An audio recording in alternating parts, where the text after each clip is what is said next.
instead of just following what everybody else does and implementing the typical customer lifecycle, let's talk about what the perfect customer lifecycle could do in your business. And to do that, what we're going to do is we're going to attack each of these 3 holes in the bucket one by one and show you how the perfect customer lifecycle will help you to eliminate those holes. Okay? So, the perfect customer lifecycle from a high level is a framework for thinking about your marketing, and it includes 7 different phases. We'll talk about each one right now. The first phase is attracting traffic. We'll do online advertising, maybe through Google AdWords or search engine optimization. We'll have word of mouth going on with our customers. Maybe we'll do some offline marketing. Whatever the sources of traffic that you pick will create interest in our company. Well, instead of following the pattern that most businesses do, where they have a website and they have most of the traffic going to it and leaving, and the only people that they capture are the people who buy, we're going to forget that idea, and we're going to intentionally and systematically capture leads. Well, how do we do that? It's very simple. We create a magnet. A magnet is a tool. It's something that is very valuable to your prospects. It could be informational. There's lots of different things, and we can teach you how to create these magnets. But a magnet is something that is interesting enough to them that in order to get it, they're going to give you their information so that we can follow up with them, and they're going to give you permission to follow up, okay?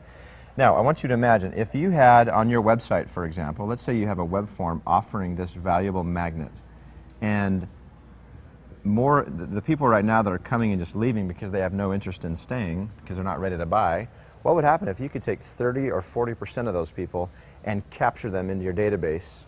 So now you have their information, you can follow up. What would that be worth in your company? Okay, so we've captured the leads. Now we move on to into the sales process, and let's talk about attacking this lost lead problem. Remember, we have the leads that are not hot today, the ones that are just either cold or warm that we're labeling as bad leads, need to be saved, okay? So let's get rid of this. How do we do that? Well, there's 2 different ways of nurturing that we're going to do for our prospects, okay? The first thing we're going to do is something like this. Somebody fills out a form on our site, we've captured them. We're going to begin to follow up now with them. We're going to send them emails or direct mail pieces, different types of follow-up that we'll use to nurture the relationship, okay? Those who are interested enough to buy will move on into our conversion process. Those who are not, we actually have a place for them, and it's not the trash can. We're going to actually put them into a long-term nurture campaign. Well, what is that? Well, that's a slightly less aggressive, maybe a monthly touch where we're delivering valuable information to that prospect, and we're just staying in touch so that when the person is ready to buy, we're the ones that they're thinking about, not one of our competitors, okay?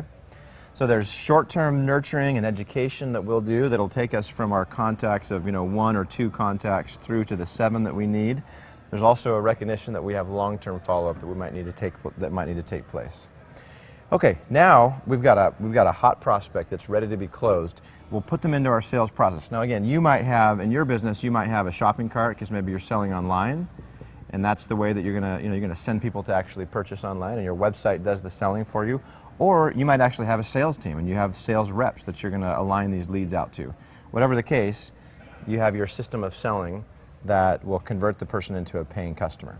Okay, now let's talk about post-sale. This is the challenging part because it's so easy for the finish line to be right here. We've closed the sale, and then we rush back here to the front of the funnel and we start doing all the hard work to get a new customer in. Well, it is tremendously less expensive for us to use our existing customers to get upsells, to get referrals, repeat sales, than it is to go back to the beginning. So let's talk about how we can eliminate this customer waste.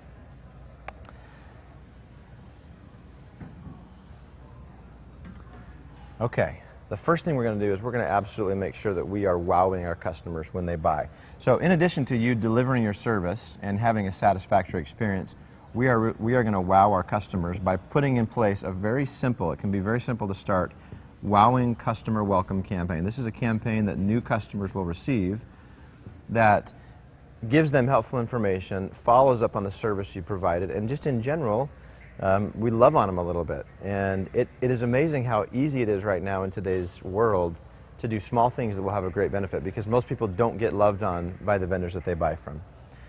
Okay, and then the next 2 things is we're going to have intentional programs in place to make sure that we're upselling customers that have already purchased one time, and we're going to take that one-time purchase and maybe get them to buy more frequently, We may get them to buy higher end items. We may cross-sell additional items, but we're going to find different ways to turn that one-time customer into a repeat. And we'll have specific offers. We'll offer one thing, and if somebody bought product A, and somebody else bought product B, we might be offering them different upsell offerings that relate to what they bought initially.